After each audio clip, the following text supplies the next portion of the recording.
Well, good morning. Uh, midnight. And before I even read the title and the blurb, I woke up a little bit before, but looked at the clock at 20 after 11. I don't know the exact time I looked up because I laid there for a while before I rolled over, but I had a dream. And in the dream, I heard the voice say loud and clear, the cabal is dead. Now it's interesting because I had 3 different people contact me yesterday with information that Obama has resigned and has left the White House, and that other people are now occupying the White House, and a new government is being set up, and it will become officially announced very soon. Now, whether that's true or not, I'd love it to be true, but I don't know that it is true. But it's interesting that it came to me in a dream. That doesn't happen that clearly very often. But the title for the video for today, which I wrote yesterday morning, which is generally the normal time that I write it. I write my video for the following day, the morning before. And the title that I selected was "And Satan Created Religion."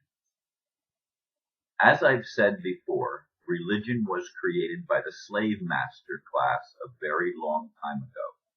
However, I want to focus on some of the newer religions that came about in the 19th and 20th centuries. First, the reason for creation of religions is always about controlling the masses. New ones came into being in the United States and Western Europe in the time frame mentioned above. The only 19th century religion I ever explored was the so-called Church of Jesus Christ of Latter-day Saints, aka Mormons. However, the next century brought forth a plethora of new sects, including Pentecostalism, which is the one I was influenced by from early childhood. Later in my adult life, I became entranced by New Thought religions like Science of Mind and Unity. I still see positive revelation in those 3. However, there's a trap in all of them. That trap is the 501c3, which gave a criminal government system a way to control ideas that would potentially cause people to question the political shenanigans taking place.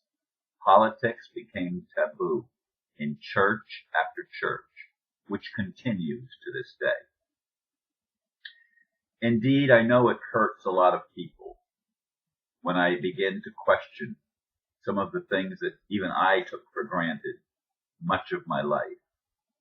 And as long as I was not rocking the boat, shaking the apple cart too badly, people were going along with me. But when I started questioning God, and I started questioning other things in my life, I mean,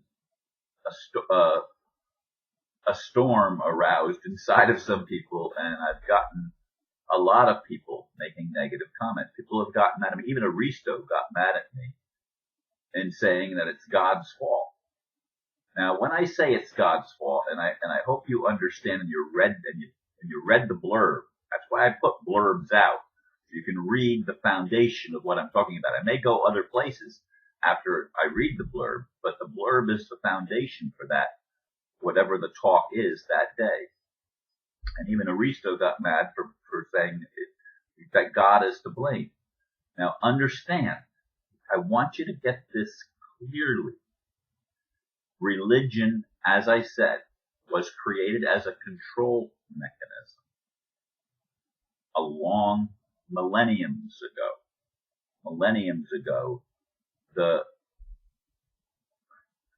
what became the cabal, the original priestcraft, created religions as a way to control the slaves. It was a slavery system on this planet. Evil entities came in, claiming to be God. I want you to hear that. Claiming to be God. And they were actually not doing right by people. They were hoarding resources for themselves, claiming power for themselves. I'm talking about human beings that were perhaps backed by demonic elements. I'm not sure. That's why I said Satan created religions. That's a demonic element or a fallen angel element. But I went back, actually last night, but before I went to bed, I looked up some scriptures, and I had two scriptures. I should have written down the actual. They're both from the Old Testament, and I believe from the first 5 books of the Bible. I think Numbers or something, but I didn't memorize where they were located. But I wrote down, or I actually copied and pasted 2 of them. You shall not bow down to them nor serve them. Talking about graven images and stuff like that, or alternative gods. For I, the Lord your God, am a jealous God, visiting the iniquity of the fathers on the children, to the 3rd and 4th generation of those who hate me. And then another one, the Lord is long-suffering and of great mercy, forgiving iniquity and transgression, and by no means clearing the guilty, visiting the iniquity of the fathers upon the children unto the 3rd and 4th generation. Now, I read some commentary on some of that, and I watched how the Christian interpreters tried to do away with what was written in plain English and translated in plain English in the King James version of the Bible, and of course in subsequent versions, it was still there that God was a jealous God, that God was someone that not only would punish the people that committed a sin, but he would punish even their children and their children's children to the 3rd and 4th generation. Now, this is the Bible. I'm not telling you something that isn't in the Bible. You can look it up for yourself. This is not the mark of a loving God. I'm sorry. Now, it says the Lord is long-suffering and of great mercy. I believe that's probably true of the Creator. That the Creator is more long-suffering than I would be, and of great mercy, and that God forgives. But he doesn't clear the guilty. That's the point. He doesn't clear you. He doesn't take away the sins like the New Testament teaches Jesus supposedly did.